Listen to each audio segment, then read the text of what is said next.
నమస్కారం M4 TV news కి స్వాగతం.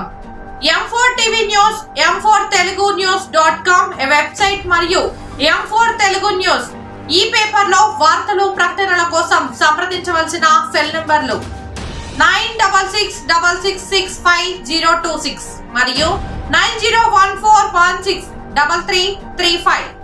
ఓం శ్రీ గురుభ్యో నమః. అందరికీ నమస్కారం అండి. ఈరోజు మనం ఉత్తరకాండ 69వ భాగం తెలుసుకుందాం. 69వ భాగం తెలుసుకుందాం. ముందుగా గణేశుడి ప్రార్థన. శుక్లాంబరధరం విష్ణు శశివర్ణం చతుర్భుజం ప్రసన్నవదనం ధ్యాయే సర్వ విఘ్నోపశాంతయే. గురు బ్రహ్మ గురుర్విష్ణు గురుర్దేవో మహేశ్వరః గురు సాక్షాత్ పరబ్రహ్మ తస్మై శ్రీ గురవే నమః. హరి ఓం. శ్రీరామ జయ రామ జయ జయ రామ శ్రీరామ జయ రామ జయ జయ జయ జయ రామ. శ్రీరామ రామ రామేతి రమే రామ మనోరమే సహస్రనామ తత్తుల్యం శ్రీరామ నామ వరాననే. హరి ఓం. ఈరోజు మనం ఉత్తరకాండ 69వ భాగం తెలుసుకుందాం. ఇలాగా శత్రుఘ్నుడు చెప్పేటప్పటికీ మధుపుత్రుడు అట్టహాసమనర్చి చేతిని చేతితో కలిపి పండ్లు పటపట కొరుకుతూ రాజపుత్రుని యుద్ధమునకు పిలువగా అతడిట్లను, ఓరి నీవు పూర్వము గెలిచిన రాజులలోని వానిగా నన్ను తలంచవలదు. నిన్ను సంహరించి ఋషులను భయము లేని వారినిగా చేసను. నా యొక్క క్రూరమైన బాణాగ్ని బడిన నిన్ను రావణుని దేవతలు కనులారా చూచినట్లుగా బ్రాహ్మణులను భూజనులను చూచెదరుగాక. నేడు మొదలుగా ఊళ్ళను పల్లెలను బాధలను విడిచి క్షామముగా ఉందురుగాక. నాచే విడవబడిన వాడి బాణముల వరుసలు వజ్రాయుధముతో సమానమైనవి. సూర్య కిరణములు పద్మములోనికి ప్రవేశించే విధముగా అతి వేగముతో నీ యొక్క హృదయమును ప్రవేశించును.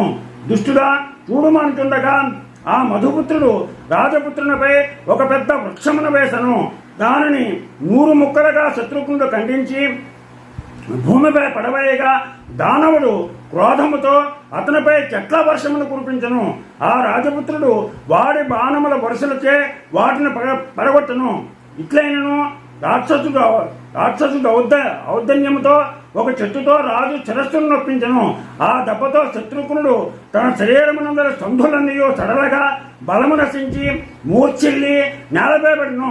అట్లు సుమిత్రాసుతుడు నేల పడగానే ఆకాశమున దేవతలు చారణలు గంధర్వులు ఋషి సంఘములను అప్సరసులను భయపడి ఆహాకారములు చేయగా రాక్షసులు శత్రువు సంహరింపబడినని మనస్సునందు తలంచి లక్ష్యము చేయక అవకాశము లభించినను తోలమును సంగ్రహించు ప్రయత్నమును చేయడయ్యను.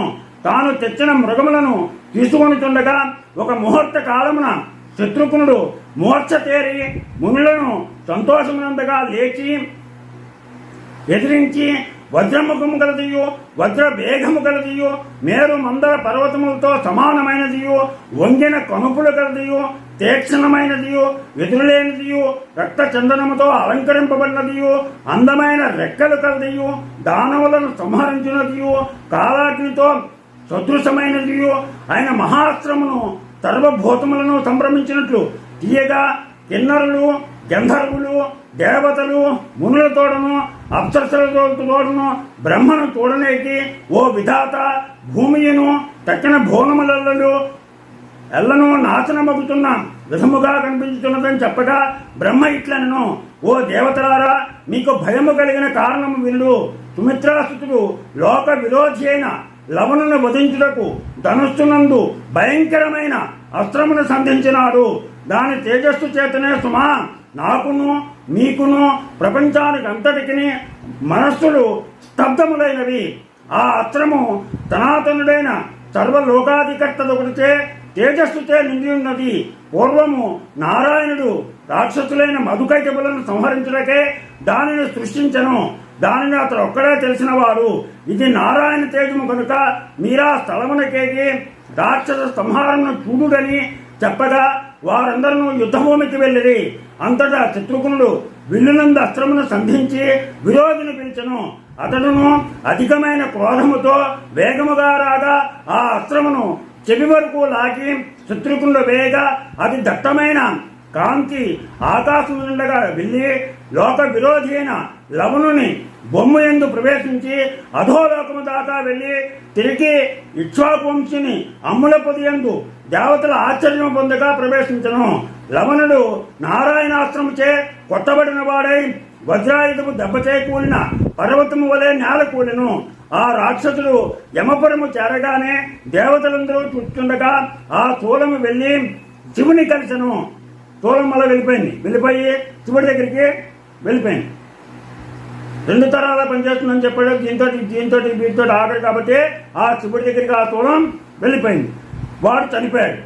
దేవతలు పొగడుతుండగా రామ సహోదరుడు సూర్యుడు చీకట్లను పాల్తోలని విధముగా బలీయమైన ఒక అస్త్రము చేతనే 3 లోకముల మహాభయమును పోగొట్టను. ఆ మధుపుత్రుడు ఇట్లు చచ్చుడిచే మౌనులు, వేల్పులు, పన్నగులు పాము వలన భయములను విడిచినట్లు సంతోష వైభవము కలిగి శాంతచితులై వెళ్ళిరి. దీంతో మనకి ఇవాళ 69వ భాగం పూర్తయింది. రేపు మనం 70వ భాగం తెలుసుకుందాం.